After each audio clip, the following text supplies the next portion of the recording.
Hello, sir. Hello, Ben. How are you? I'm good. I've started doing a weird thing. Yeah, what's that? It might not be that weird, but I feel a little bit weird about it, which is I've started listening to us Oh, really? regularly. Yes. Are you doing a little quality control, or what's the angle? No, it's less about that, and it's I think it's like after a week, I almost can't remember what we talked about, and I'm like kind of addicted to like people building companies podcasts, and there's just not that many of them. Like I can't make Brian and Jordan publish more often, despite offering to bribe them, and so it's like, well, I guess I'll listen to me talk about this.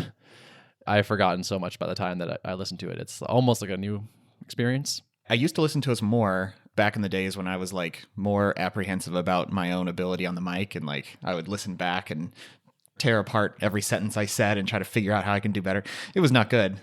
But at a certain point I became more consistently, I would come out of an episode recording and feel like, man, I really tanked that one. It was not good. And then I listened back to it and I'm like, oh, that actually sounds fine. So at that point I kind of stopped listening regularly, but it would be interesting to occasionally do that. I kind of like it. I like that I listen to it sometimes. And I'm like, hey, this is a pretty good podcast. I really like the cold open, actually. I just hit play and instantly we're talking. There's something about that I really enjoy. Yeah, I feel like very few people do that. So it's kind of a unique trademark for us. Yeah. We invented that. So that's fun. I'm also I'm in a bit of a weird state of mind right now because I have started a 48-hour fast. Ooh, yeah. So how many hours in are you? I'm 4 hours in. Okay. Now, that shouldn't be that many, but like I am like an eat 6 or 7 times a day person. Like I have a fast metabolism. I eat a lot, and I have a large body. I take a lot of food. So I'm used to eating all the time. So I'm already hungry. You're looking a little white right now. Yeah. I gotta adjust my studio lighting, I guess. What's the motivation behind doing this? There are a number of purported health benefits to fasting. This is one of those things where there's not a ton of amazing scientific data that is not like mouse-based or rat-based studies. So who knows if this is really good for you, but it seems like the data shows it probably is. There's something good about fasting, like where it causes positive things for your body. One of the things that it does is this thing called autophagy. It looks like autophagy if you write it out. So it's like self-eating, basically. So when your body doesn't have enough calories, one of the things it does is it actually will go through and kill off and eat and consume older cells or cells that are sort of exhibiting problems. There's some indication that this has the potential of killing off precancerous cells.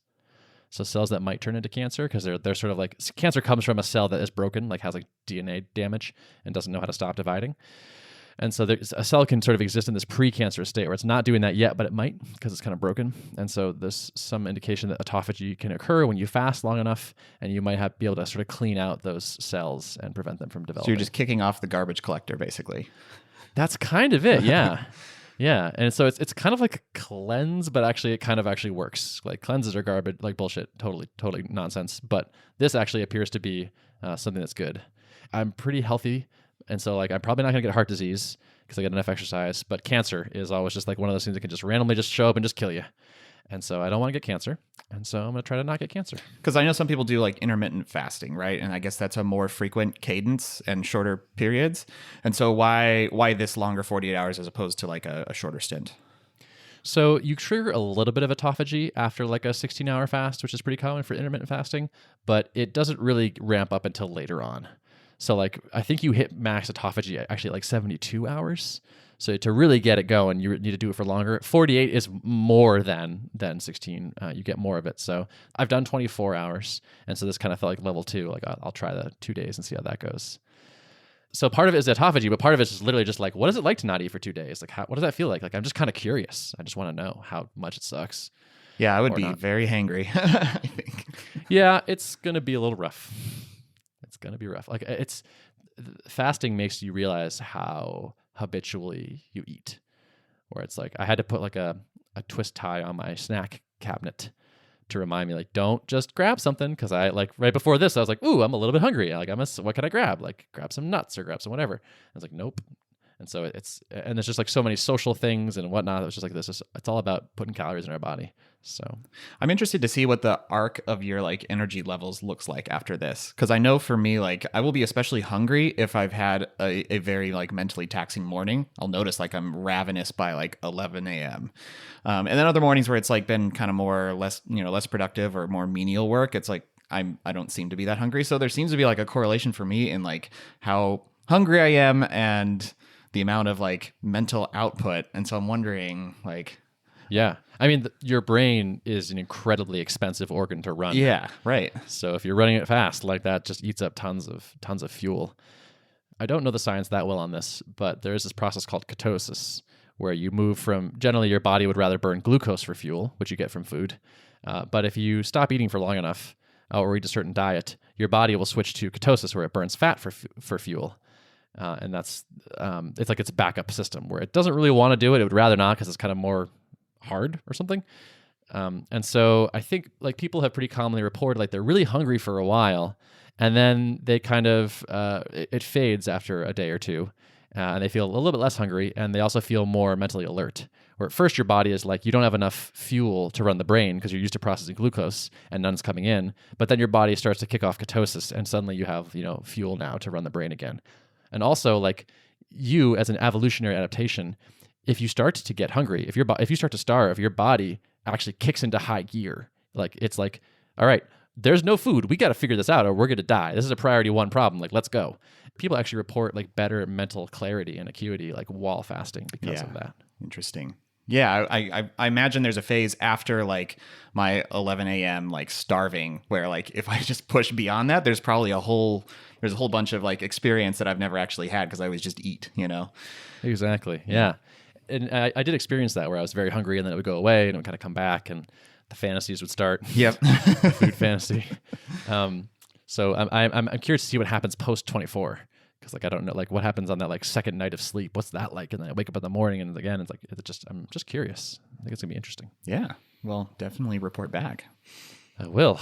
And this time last time I did this, I tried to do 48 hours, but I failed at 24 because I was like, well, I got really hungry and I started fantasizing about pizza. And then no one was doing it with me. And so there's no one to keep me honest. And I was just like, well, 24 is longer than I've ever gone before. Whatever, call it a win. And I went and got some pizza. But this time I've tweeted about it and like we have a Discord running and there's some people in it and some friends have joined me. So it's like, okay, now it'd be a lot harder to quit now. Yeah, a little accountability. That's always good. Never hurts. Yeah. And you stated it here, so you definitely can't fall off the wagon now. I mean, yeah, it would be harder for sure. Mm-hmm. So that's what I'm up to. Tuple stuff's going well. The big thing we're working on right now is actually multi-way calls. So we are going to release like a version 1 of that soonish, it's looking. Spencer has been cranking on that. This is like our most requested feature by far, which is nice. And we're doing a simple version for the first pass. Like this is just going to be like, you can add a third person and they can watch and that's it. It's not like full control for everyone or like swapping who's in control or whatever. It's just like kind of like a very basic, like you're pairing on something, you want to call in a designer to have them take a look at it or like a product manager or get someone to offer an opinion or whatever. And they can kind of pop in, see what you're doing, talk to you, and then leave. And that's kind of it for now, for version 1. Yeah. Nice. That'll be good to have. And then you can squeeze a little juice out of that and email everybody who's using the product and, 100% re-engage and all that. So that's good. Yeah. And I've been surveying people that asked for this feature. And this has been like a meta habit that I think is actually serving us very well, which is like, I keep trying to put these little tripwires or like around the product and the world to like have people give us feedback. So I wrote like a little roadmap doc. It was like, here's the things we want to ship in the next couple months. And one of them is multi-way. And so I added a little thing there that was like, hey, by the way, if you're interested in this, could you fill out the survey and tell us what you're thinking? And so like every day or so, we get like another thing from that survey. It's like, oh, there's another person weighing in. And it's just like a chance for people to kind of give us feedback and make sure we're building the right things. And then there's a place in the product to give us feedback. There's a support address. There's a Slack channel. There's Twitter. It's just like I'm trying to like have all these like places where people can kind of talk to us. Yeah, it's good. Yeah, optimize for getting data flowing in. At a manageable rate, and it sounds like it's still manageable and not like a barrage.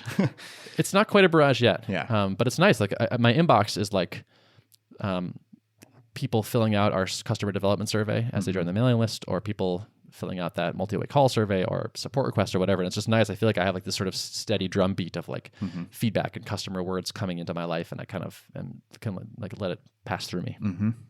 It's good. That's what you need in the product role. Yeah, I think that seems important. It's like people would just sort of tell you how to build the product, which is kind of great. Yeah. And you need some taste. And it turns out like people say multi-way calls, and like there's a lot of UX decisions that come out of that. Yeah. But Yeah. the basic idea of like, should we do this or should we do this is like, it's been really helpful to have people telling us things. Yeah, and it's beautiful when these kind of patterns emerge. I remember this from Drip early days where like it just kind of became clear like this is obviously the next important thing on the roadmap because enough people independently request it in some fashion or another, or they allude to the underlying problem that would be solved by this feature. And anytime those fall out, it's always like a great gift, because a lot of times you can go through a phase where there's not a whole lot of clarity and you're kind of like, I guess I'm going to make some hypotheses now because you're operating on imperfect information. But when these patterns emerge, it's awesome. Yeah, we're totally in that phase. It's almost a gift to be missing clear features because everyone just says, make this thing. And it's like, okay, we'll make the thing. So that there's like basically like 3 or 4 things that just cover 90% of requests, which is like awesome. So pretty pumped about to get those things shipped. Yeah, totally. And one of them is like just more performance, which I'm excited to like really gonna go nuts on. We have some fun ideas for that I think are gonna make a big difference. Nice. Nothing like major is getting done exactly this week, but it feels like another like sort of fairly solid like week in the books of like the product's a bit better, the company's a bit better. We hired a bookkeeping service, that kind of thing. So like just all the little processes are kind of moving along. Nice.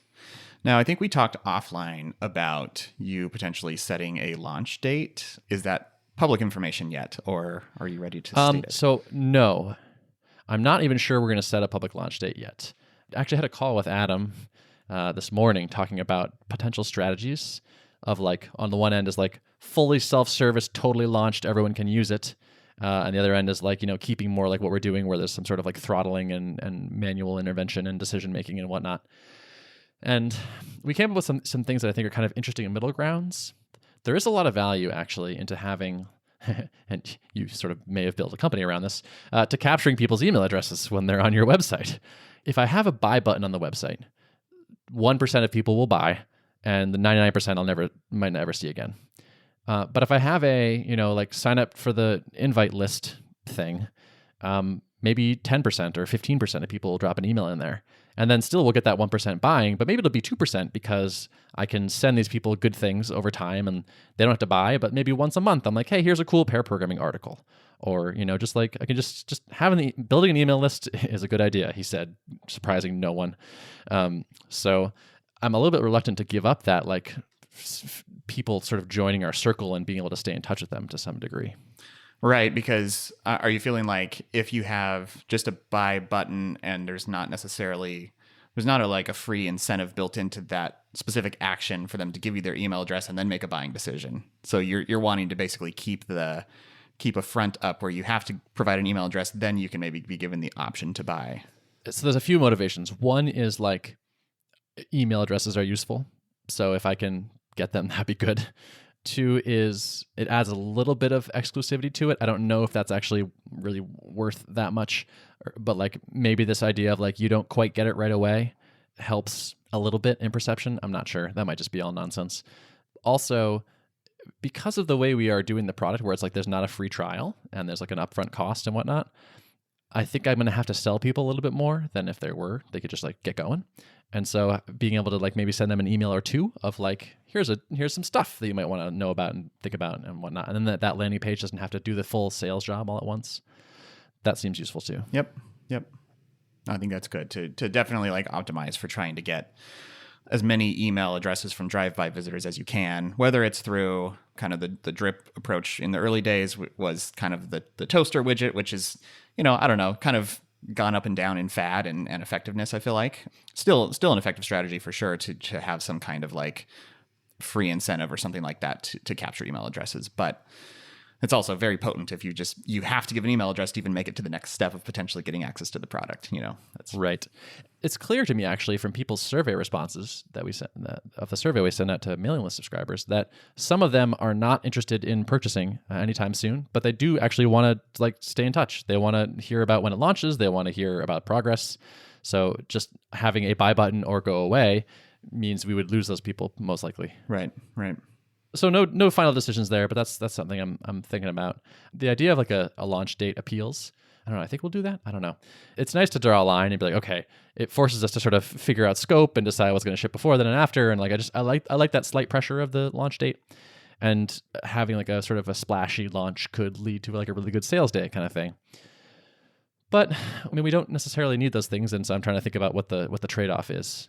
What do we have if we keep it less easy access? Especially while you still have a list of people in the pipeline. I mean, you make it to the point where that list has dwindled a bit, and maybe you're not at full replacement rate. So then it's like, well, what's the next move to make? It's maybe a marketable event to get a big splash or something. But yeah, I'm a little bit scared of that next phase where it's like, okay, we've run through the whole list. Now I have to do marketing for real or something, because everyone that finds us through Twitter or a podcast, and so it's like, can I keep those channels working reliably? I don't know. That doesn't feel like a channel really.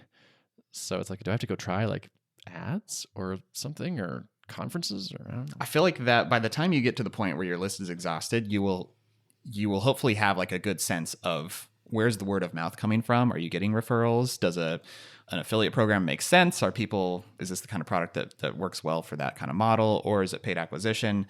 It was interesting. I was listening to Justin Jackson talk to Adam on Full Stack Radio.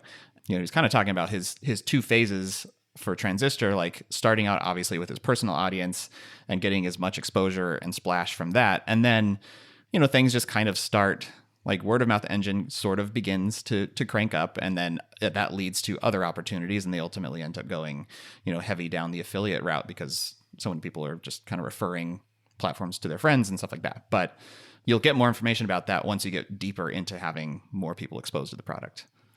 Yeah, I'm hoping that word of mouth just kicks in and people share it, and we just get 40 or 50 new trials a month, and I don't have to do anything fancy, and I can just keep tweeting about stuff and podcasting and being a guest and whatever. But it might not work that way.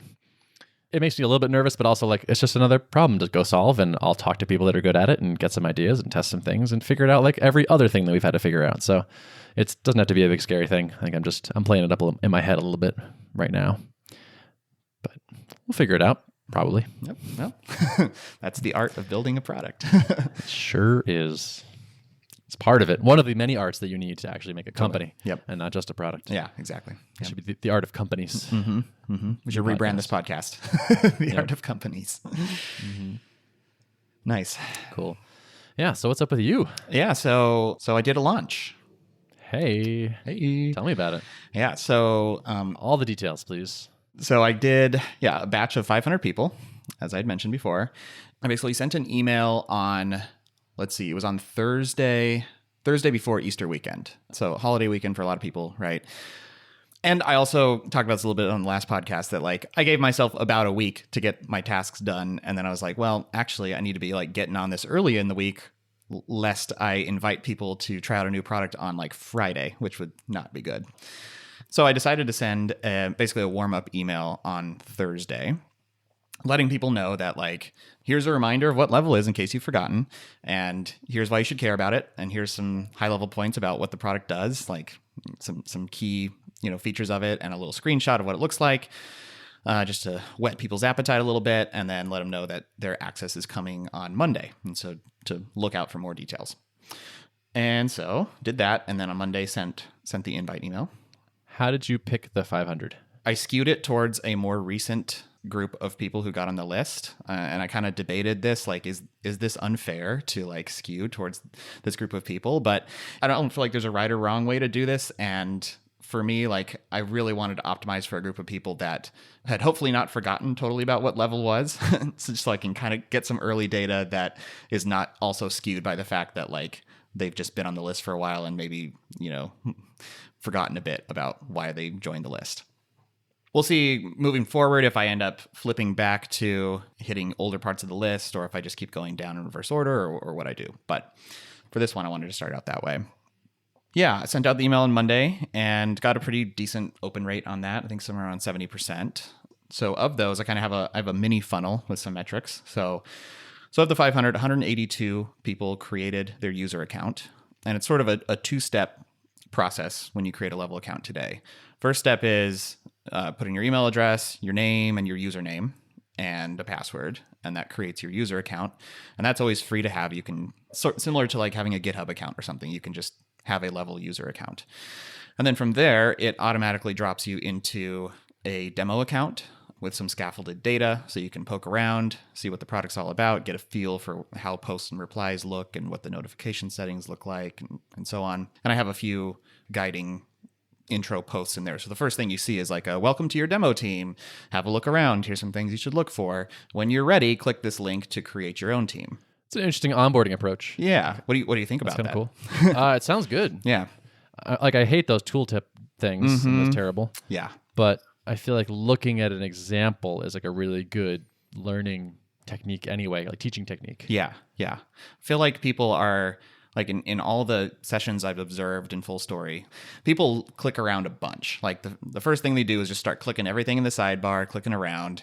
We're all smart functioning adults. Like we can get a sense for what things are, and things are called channels, and there's people and there's channels and there's an inbox. Like these are all constructs that are relatively simple to understand. So I did notice actually too that when you create your team, there is like a welcome to level kind of just scroll through 5 screens of little blurbs of information just to kind of give you a high level overview. And most people breeze through that really quickly. Like I think not too many people are actually reading that, which is fine, you know. Yep. They're like, nope. Yep. Next. Got it. I can figure it out myself.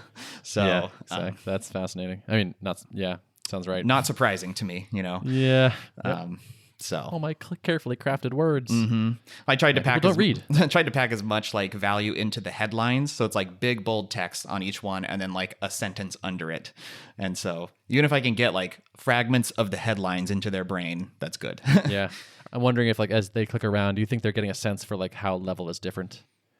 I think so, because it's staring you right in the face that like every conversation is threaded, for example.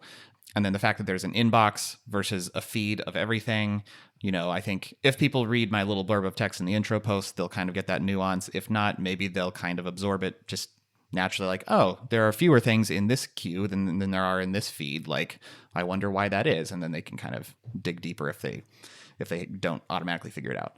And then, yeah, I have like mocked in emoji reactions and things so people can kind of still see that you can still have fun in level. I mean, almost everyone clicks into the settings area, which is like, here's your batch notifications, choose your times of day. So I feel like in general, people are probably getting a pretty good sense. So of the 182 that created user accounts, interestingly, 41 created a team. So first qualitative observation is like that feels like a pretty steep drop off. And I earmarked this for conversation after this rundown, but the creating your own team does not have a credit card form on it. So literally all you have to do is enter the name of the team and say go. Now the copy on there does say like you are starting your 30-day trial, level costs $8 per user per month. So like I think that's probably the reason why some people are not making it to that step, is because they're like, oh, do I want to kick off my trial right now or not? Mm-hmm. Interesting. Yeah, totally. That could definitely impact that. Yeah. And then last bit of the people who created a team, so far 11 have at least one other member in them. So, you know, not just the person creating it, but inviting at least one other person who then created a user account and joined them. So those are the numbers. I feel pretty good. Like I wasn't exactly sure what to expect, but I'm pleased that there were so many. 36% creating user accounts to me feels good. And then from there, it's just an opportunity to engage with people and further nudge them down the funnel or figure out why they're not moving down. So that's like 2%, basically 2.2% have like activated, like that 11 out of 500. From my invites to Tuple, like we're at like about that number, maybe. And like we are asking people to pay, so it's definitely forces that number lower by a lot, I imagine. Yeah, I see what you mean about the drop-offs, but maybe that's like kind of okay. Like that might be like a reasonable conversion rate of coldish mailing list subscriber to activated in the product. How did you feel about those numbers? I felt better about the further up in the funnel numbers. More the further down in the funnel, it's like, oh, this feels small. You know, I'm watching the kind of my dashboards, and I'm like, come on, people. Okay, you created your own team. Now invite your people. Invite your people. So I've done a little bit of manual outreach, and so one of my takeaways from this is just to keep doing more like emailing specific people off the one-on-one, not a like, you know, drip email, but like from my inbox to theirs, like, hey, I noticed this. You know, why have you moved to the next step, or what's blocking you, or can I help you in any way? I have like a little bit of that happening automated already. Like I've played around with some drip triggers and stuff, but I think even more like one-on-one communication more likely to get responded to so far in my experience. So, oh, totally, yeah. People can tell that you actually typed it and sent it Mm-hmm. versus an automated template for sure. Yep. These are people. Yeah. Yep. So yeah, I think I feel pretty good. Like it's been a week of ups and downs. You know, the day of, it's like all these people rushing in, creating trials. Like it felt good, and then to watch usage start to taper off a bit, and like a good chunk of people not coming back in subsequent days. Like, okay, what's happening here? So just trying to manage my own psychology around this. Of like, this is, you know, this is a big ask. Like there are high switching costs to this. So there's going to be a lot of touch points to get people from looking at the product or like agreeing with the vision to actually implementing it on their team. And a big part of my job right now is to figure out, optimize each phase of that and getting people equipped with what they need to make it through that funnel effectively. And so if I put that hat on and I look at this as this is a data gathering experiment, you know, an exercise in figuring out how to optimize this, then I feel more positive about it. So, one thing that's popping into my head is like Sebastian talking to us like a month or two ago, being like, what if this were like a $10,000 a month thing that started with a consulting engagement kind of deal with like Derrick training your team on this new communication style. And like, it feels like, so like you are asking people to do a lot, and you have a big, like it's a big request. And so self-serve might be more challenging than usual, since it's not like a bug tracker that maybe people can switch to or not. Right. Kind of thing. Yeah, for sure. Yeah. And I'm kind of at a fork in the road. I mean, I can always pivot over into like the higher touch consultative model, but like if I'm optimizing for the route where like someday signups will be opened up, people can come to the website, sign up for a demo, sign up for a trial, try it out, bring their team in, ultimately switch over. Like if I'm trying to make that all function well, then like getting all this nailed down feels really important to me right now. It would look completely different if I was like just strategically, if I was saying like, I'm only letting in people who feel the pain bad enough to pay me a bucket of money up front and believe that I can solve the problem for them. And so I'll do a bunch of high touch stuff. But those two, I think, just are very different implementation wise in my head. Right. And you want to do the hands off thing. I mean, that's ultimately the kind of company that I want to build. Yeah. Yeah.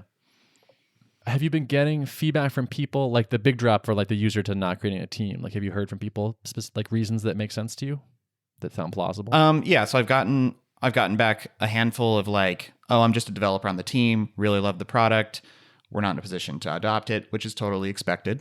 I have a sense for, based on like Clearbit analysis of my list, like between 10 and 20% are probably like decision makers, and the rest are maybe just developers on a team or people who are otherwise interested, but not necessarily the one to make the buying decision at this moment. And so those were not surprising. I got the other theme that kind of emerged, which kind of exposes a choke point that I need to figure out how to smooth out, is that people are wanting to know like, okay, so I like this, but I have a bunch of integrations currently wired up, or maybe like I'm worried about how long it's going to take for people to just get their logins like set up for this new tool, and like what does that migration process look like, and how do I help people change their habits? Like I think people just have a lot of these questions floating around in their head, and thus the high switching costs, right?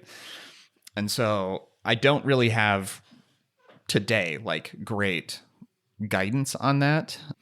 And so I've already been articulating on a one-on-one basis to people like, well, here are some approaches you can take if you're skeptical about going like all in. Because I think the fear is like, I had one person in particular tell me like, we're really interested in trialing this, but I'm interested to hear like, how can I do this without basically telling people they're not allowed to use Slack? And it's basically, I mean, it's a little mini sales job they have to do within their organization. It's a vision casting exercise, and it's a, what are we as a company? What do we believe in? What are we all about? Do we value this? And there's certainly going to be detractors and people who don't get it or don't feel the pain. And so probably the most important thing for me to be doing right now is to figure out how to help people in that regard as much as I can. That makes sense to me. And I think as kind of a meta take on this, I think it would be really hard to iterate your way towards an automated version of this if you don't have a reliable high-touch version first. If you can't get teams to convert if they're all you're thinking about and you're like doing free work on their behalf, then automated probably will never work. But if you figure out the docs they need and the sales pitch they need and whatever, by working with them a lot, very closely, then you can turn that into automated stuff, I think. Yep. For sure. I think, yeah, like the likelihood that I'll just nail it without iterating in a high touch way is just, the odds of that are very slim, right? So, yeah. I mean, that's kind of the next thing I'm going to be kind of fleshing out is some docs, like a guide for, and this is almost something I want to add to the sign up flow, is to figure out which role are you in? Are you a person on a team interested in like trying this out and not necessarily the decision maker, or are you the decision maker? Because I think there's kind of two different types of literature that you need. Like if you're just a developer on a team, it's like, how do I go about introducing this to my colleagues? And then how should I pitch this to my boss? Totally. Dude, I need this too, actually. Yeah. So I have a lot, like almost everyone on my mailing list is a developer. Mm-hmm. Sometimes it's like the engineering manager of some kind, but it's very often like a frontline developer. Yeah. And then like, they're like, cool, we're interested. Like, how much does it cost? And I tell them, and they're like, cool, let me go check and see if I can like do this. And I was like, whoop, that's probably dead. Yeah. Yeah. Like, that'll probably never close now. Yeah. I desperately need like a send this around. This is the thing that you show your boss kind of thing. Like that I need that asset real badly. Yep. Because it's a totally different sales pitch, right? Like developer cares about latency and command tab support and, crap like that. But like bosses wants to hear about collaboration and more pairing and fewer defects and happier remote team members and like just a whole different thing. And if I don't arm somebody with that, they can't make the pitch very well, and so they're probably going to fail. Yeah. You're basically we need to fill in the gaps of the sales pitch. Like the developer can preach all day long about all the stuff you just mentioned, the keyboard shortcuts and all the techie things, but like their blind spot's going to be the business case. And on the flip side, like maybe the manager, the higher up in the org you are, you're going to be thinking about business case, but you're not. The developer's going to be like, why should I care about this? But if they have the information that's like, look at all these cool shortcuts and look at all these developer features built in. Yes. Yeah. So like that demo video I recorded, people really like that. Like the developers really like that, but it's all product features. It's like, here's why the product is good and for developers, but that's not going to resonate nearly as well with someone who's like, man, we have so many bugs and I'm burning so much time on fixing bugs, and should I like hire a QA team and all that stuff? And it's like, tell this person like, yo, this leads to more pairing, which tends to lead to more, but like fewer bugs. Like, oh, that suddenly resonates in a way that latency never will. Yeah, your CTO, VP of engineering video should be, it's all about the kind of the why pairing is important, basically, right? And yeah, I need this so badly, actually. Yeah.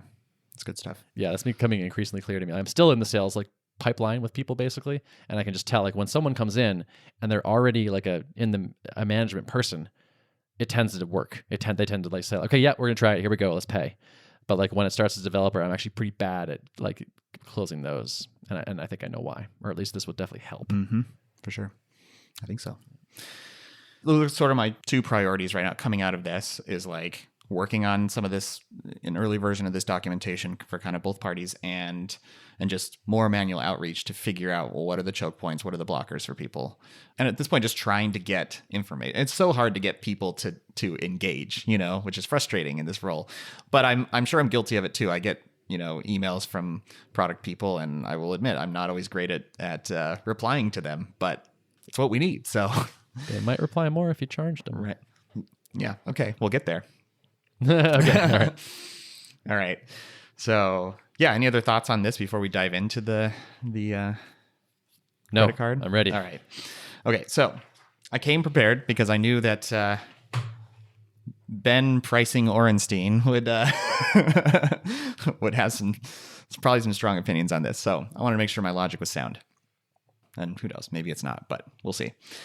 First observation is something I already mentioned, that like 10 to 20% of people are the decision makers, probably on my list. And the rest are people who you might consider more in like the kind of the grassroots adoption level of like, not necessarily the person who has the credit card to throw down, but very interested in the premise. And arguably, these are the people who need the product the most.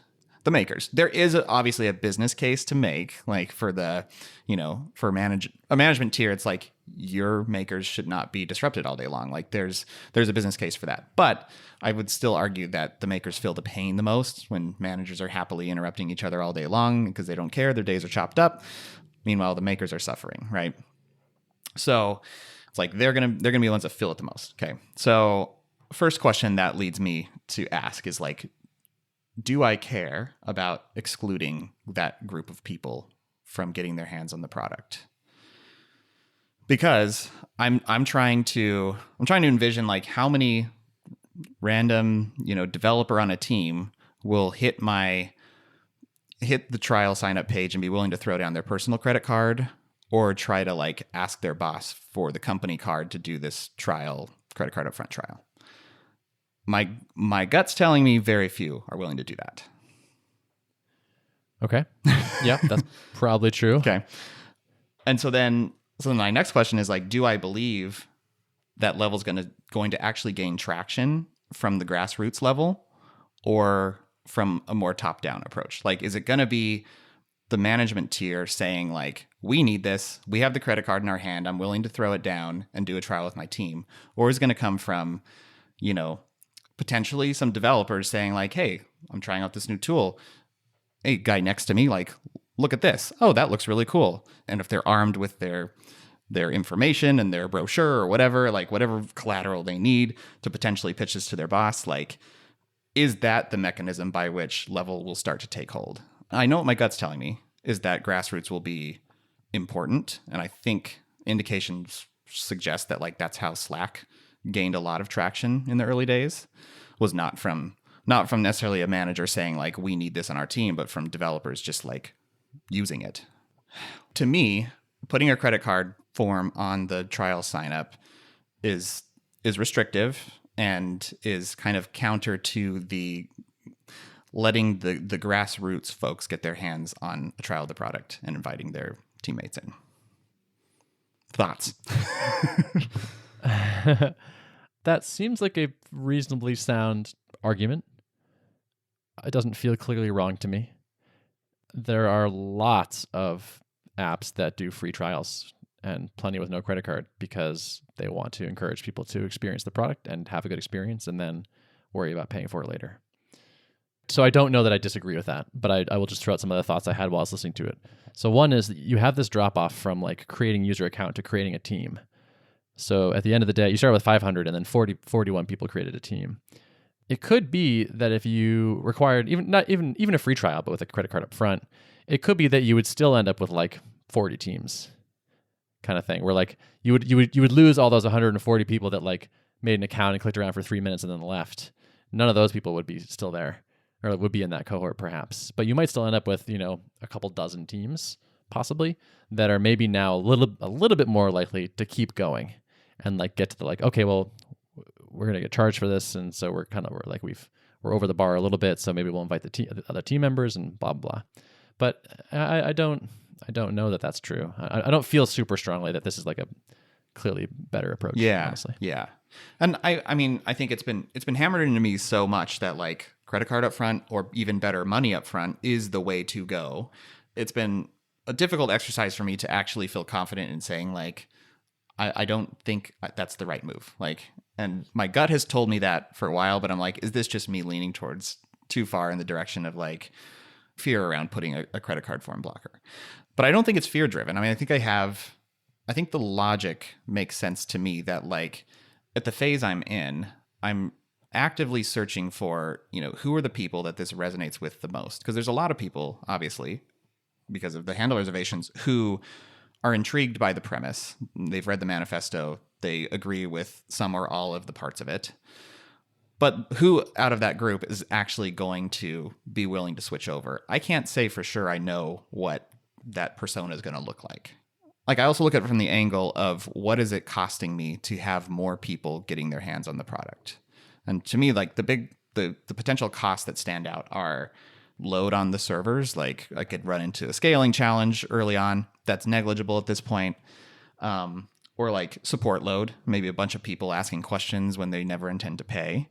So far, that's been very negligible too. But the benefits are increased exposure, more opportunities for data, more people getting further along in the cycle. So like if a handful of developers who are on a team who are in no position to make a decision are playing around with the product and I have a chance to talk to them and educate them on how to pitch it to their boss, like I would much rather do that than them have gotten stopped at the sign up form because it required a credit card.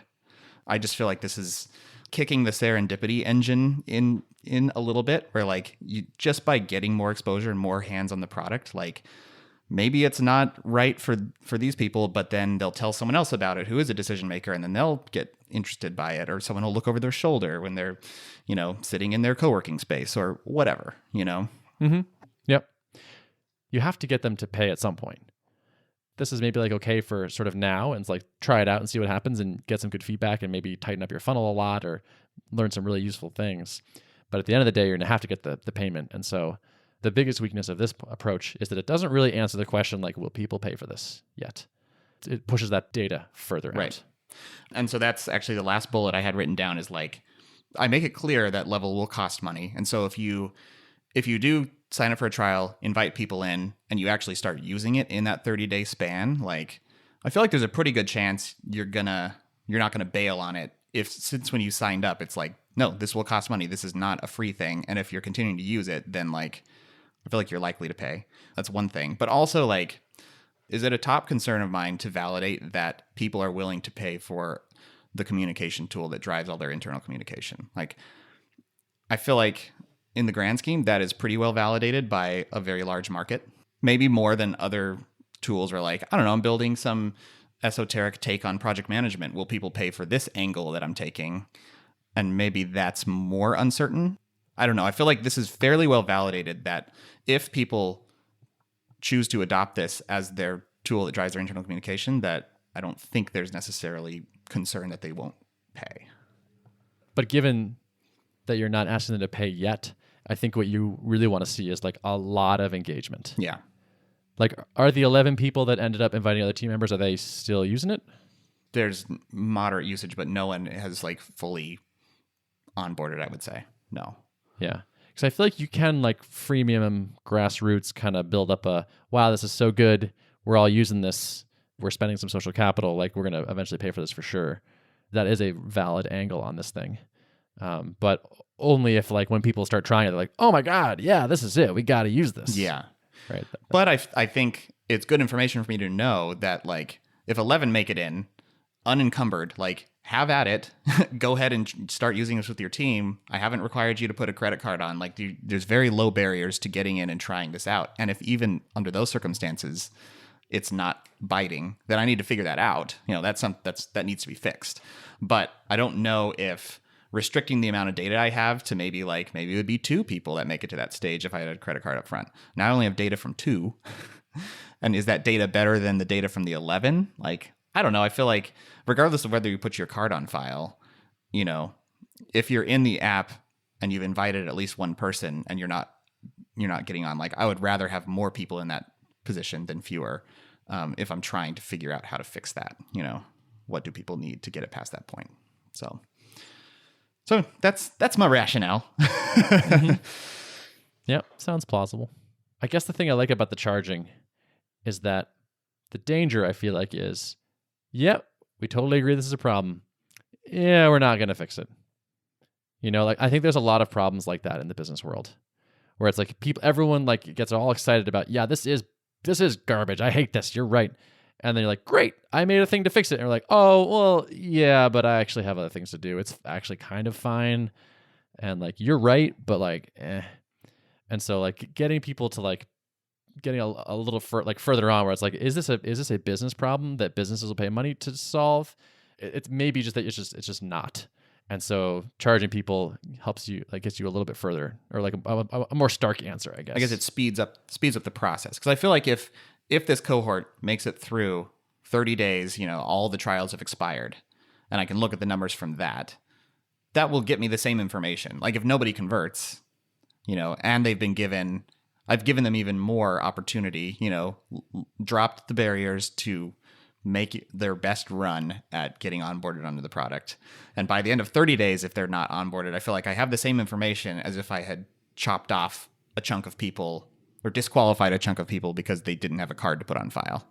It's just a restricted data set and accelerating getting that information, Yeah, I guess I'm sort of my bias is optimizing towards like learn it faster, I guess, but you're right that you'll probably learn a little bit like having more data points is good here too. Yeah. So and I feel like what you're saying. This is a distinction to draw between, like, say, for example, Tuple and level, where like Tuple is a pretty well understood like problem. Will this tool actually succeed at facilitating remote pair programming? And as long as it does what's written on the tin, like it's a well understood problem. And so I feel like the understanding of like what this thing does before people put their hands on it is pretty high.